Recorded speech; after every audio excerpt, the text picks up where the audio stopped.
Hello and welcome everybody. And welcome Mats again. Thank you. It's very nice to be here. And he got silence when the camera is rolling. Maybe I could do a short introduction also in English, perhaps. Yep, do that. So I'm going with my friend Thomas here today because we are looking at we both like historical spots. And today we're going to talk about stonemasonry, how important it was for this area of Sweden.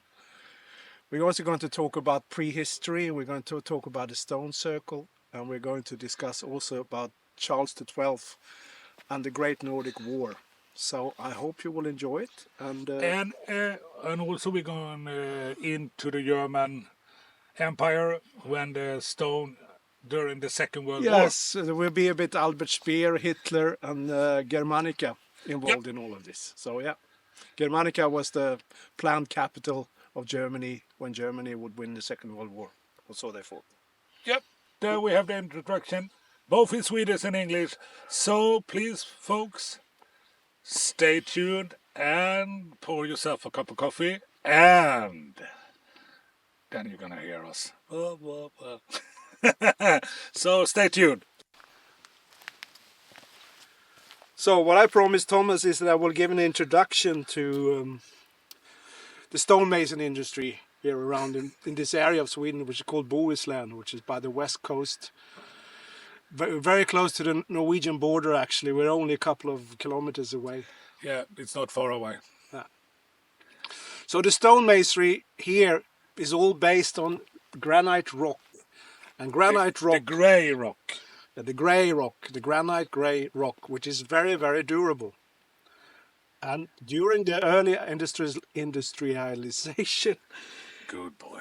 It became important because we needed to build stone houses, we needed to have cobblestones for our roads. And this material was ideal for this. Yep. So the industry was really in earnest starting at the late 18th century when the wheels of industrialization was quite big everywhere. Exactly. And it continued, and the peak was around before the First World War. And the stone from here was exported to all over the world. Argentina, England, Germany, Portugal, wherever. And with the stone industry, we got immigrants coming. We got tango was introduced to this area with the Portuguese people. So this is a rich history place. Yeah. It's also my home. Yeah, we're close to a little village called Krokstrand. And during this peak, he had more people here working than the bigger town close by called Strömstad. Yep, yeah. This was more people in this area. And my grandfather and my family came from this place. Yeah. And they worked in the stone industry. Yeah. And of course it was really heavy work. Mason down stones and cobblestones. It was taken down to the harbor and then shipped out on the fjord out to the rest of the world. It started to decline after the First World War because then you had new materials. You had concrete and you had asphalt. Yep. Which was easier to lay, cheaper, and less time consuming to build from. So the decline started there. What's interesting is that when the Second World War started, or before the Second World War started, back in the 30s, when the Nazis took power, they wanted to build a glamorous new capital celebrating the Nazi king, the Third Reich, and its capital. And of course, they wanted to build it in granite. So that's what they call the German stones here. So they chopped a lot of stones for building houses, and they didn't get that far. Above all, there was this plan for this big new Reichstag, which was to be so big, so you could they feared that there would be clouds inside the dome because it was so large. Unfortunately, the war started, so a lot of these stones remained here. They couldn't be shipped out, so many of these building ideas they had was brought to none. There are a few buildings built during that period, but not many. And the interesting part is that it remained here and stored here. And the Germans paid a fee to have them stored here up until the mid-50s, which is quite Yeah, interesting. that's interesting. Yeah. And then the stone industry, after the war, had a big decline, and it started to decline up until around 1960, when it finally stopped, more or less, no? Yeah, I think so. Yeah, around the 60s. Yeah. Yeah. And now it's blooming again Yeah. because we need to build houses in stone again because it's a rich thing to have a nice stone wall. Yeah. It's very solid. Yeah.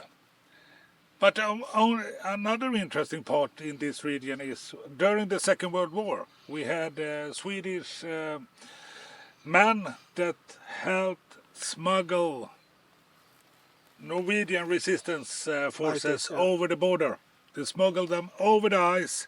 So when you walk in this part of these woods, you can find ruins of small huts there that smuggled people over to get them away from the German soldiers. That's also interesting. Yeah, I mean, in general, I can say they had, during the Second World War, I mean, Sweden helped Norway in that sense that they had training camps in Sweden where they trained resistance fighters to fight the Germans, and then they brought them across.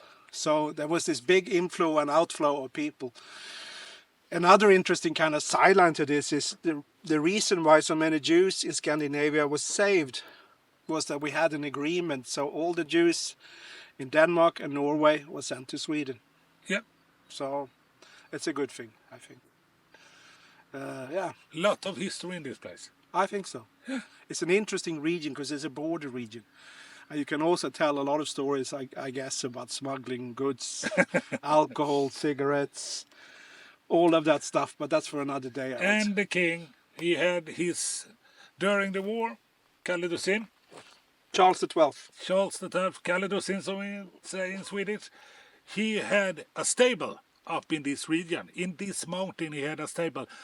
Sadly, the stable is destroyed, the cave is caved in and they have put a lot of stone in front of it. But down here on the fields, he had his horses. Oh. And over there, in the far end of the camera view, you had a blacksmith.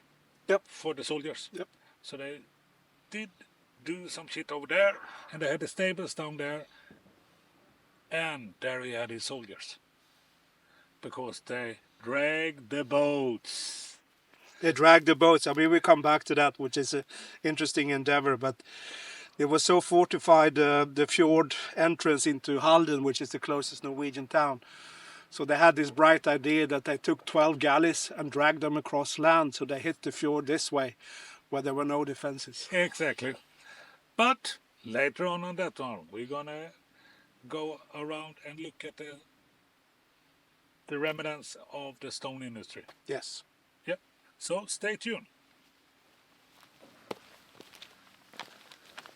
We're looking, we changed position now. So To the quarry. yes, to the quarry.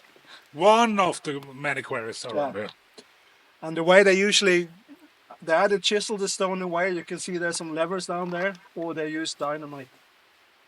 And then they lifted the rocks up, and then they chopped them up into manageable pieces. They had small railroads up here. Okay. Railroad tracks laying down. They loaded the small lorries on the railroad tracks Yeah. and dragged them with horses down to the harbor. And of course, this was really heavy work. It was not for the faint-hearted. We have to remember this is the early 1900s. Poverty was everywhere. Difficult to feed your families. Exactly. In this region, you have many kids. You have 7 or 8 kids. Yeah. Not unusual. And of course, a lot of work chiseling out the small rocks And when you were free from work, what did you do? You, of course, I got the histories from my grandfathers, and my relatives had told me this history that in this area, my grandfather brother was a foreman, Yeah. and he told me histories about this area, and they were so fucking poor, so that when they stopped the working clock, they started to drink, and the stonemasons had built stone tables out in the forest because you get here, you know, Yeah. The sober. yeah. Yeah. Yeah.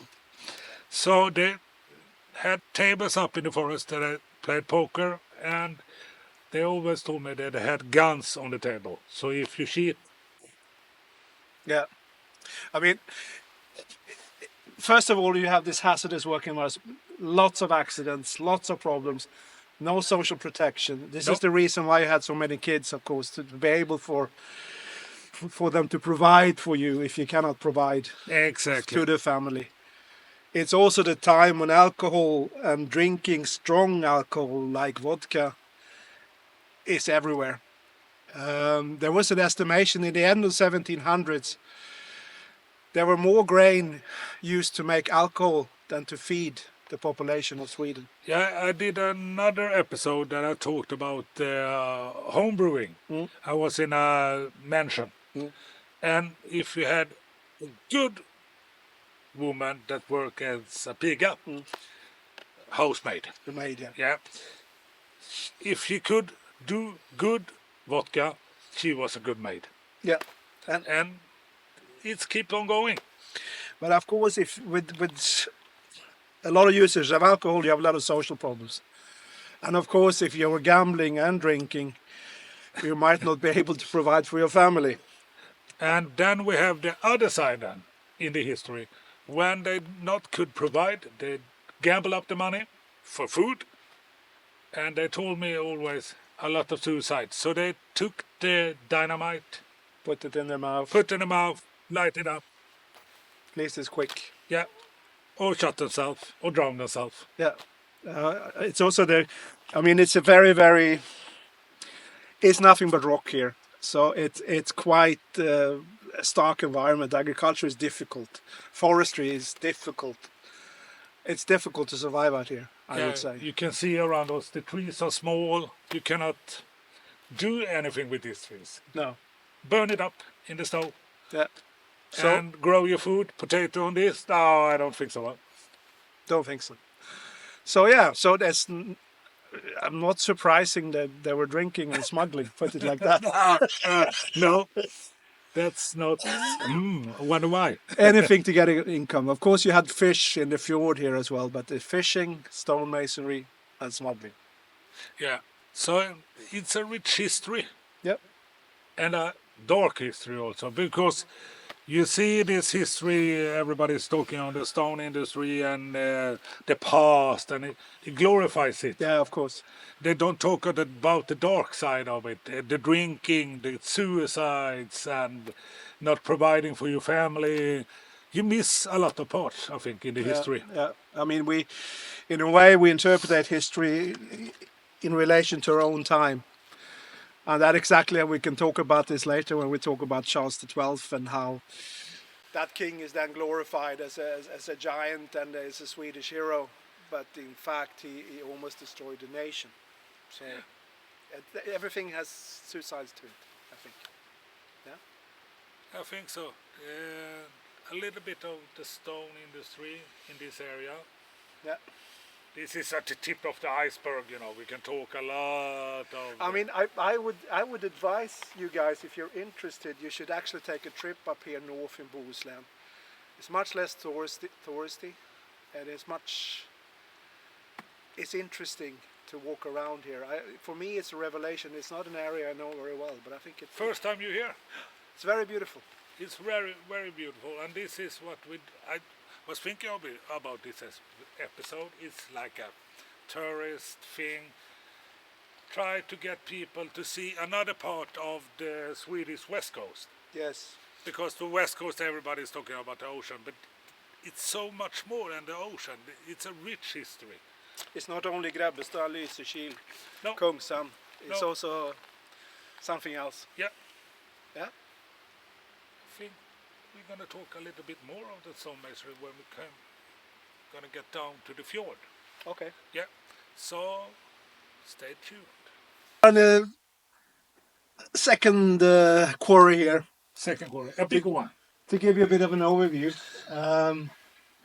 so you can see the massive scale of it. All around here, the landscape are dotted with these. This is one of the larger ones as far as Yeah, this is the larger one. And if you travel around in this area, in every mountainside you can find bigger quarries and smaller quarries. Yeah. So everywhere you had a granite rock, you started to pick it. So if you look, we've been looking around there. There's an old stone mill that makes into gravel. There are some wires lying here, some old rusty pipes. Yeah, and you can see the cliffside behind us. What can the cliffside be? 50, 30, 40 meters? It's higher, I think it's Yeah. 450. Yeah, 50. Uh, A lot of work. Yeah. When I was a child, I used to climb there in this mountain. Good for you. Yeah, I'm scared of heights, I'm not scared of heights. so I get scared. So this is a big operation, a really big operation. You know, now we have a lot of trees. Back in the days, no wood at all in this area. No forest, no trees. No, nothing. Only mountain. So now you can see the scale. Yeah, Really interesting. impressive. Really impressive. It was also good that the sun came out. What a work. I'm not envious. No, not at all. No. Not at all. So we're gonna go. The last location we're gonna see where they shipped out the stones. Yes. So you have small puzzles in the bigger puzzle. Yeah. Where are we now? Now we are down by the fjord where there's The fjord. Yes, Idefjorden that separates Norway from Sweden. On the Norway. other side, you have Norway. In the middle of the fjord. You have the border. Yep, exactly. And now we're standing on the docks here where they ship the stones out for further going through the fjord up to the open ocean. So along this coastline, a couple of miles, you had shipping stones. Yeah. So in the old postcards, you can see mountains of granites that's been ready to ship out to the rest of the world. So this is kind of interesting. Yeah. It's we have picking on the iceberg in a little and told histories and stories about this place. For those of you who wants to know more, there's always the internet. Yeah, you On- can Google. um, Google. Or pick up a history book. Yeah. Why not? A good old book is good. It's a good suggestion. Yeah. So, from the stone industry, this episode is about the stone industry, background history, and of course we're gonna mix Charles XII into this, but it's another episode. And when we are in the Charles XII, we go into the stone circle also, because he passed that stone circle once in a time. So, to the next time, I hope you enjoy it, and Thank you. better to see the view and two old grumpy old men. But to Grumpy next old time, guys. comment. Yeah, look at the beautiful, that is Norway. Yeah, it's really beautiful. This So is how far we're going. comment, like, share, and be positive. Indeed. Next time, adios.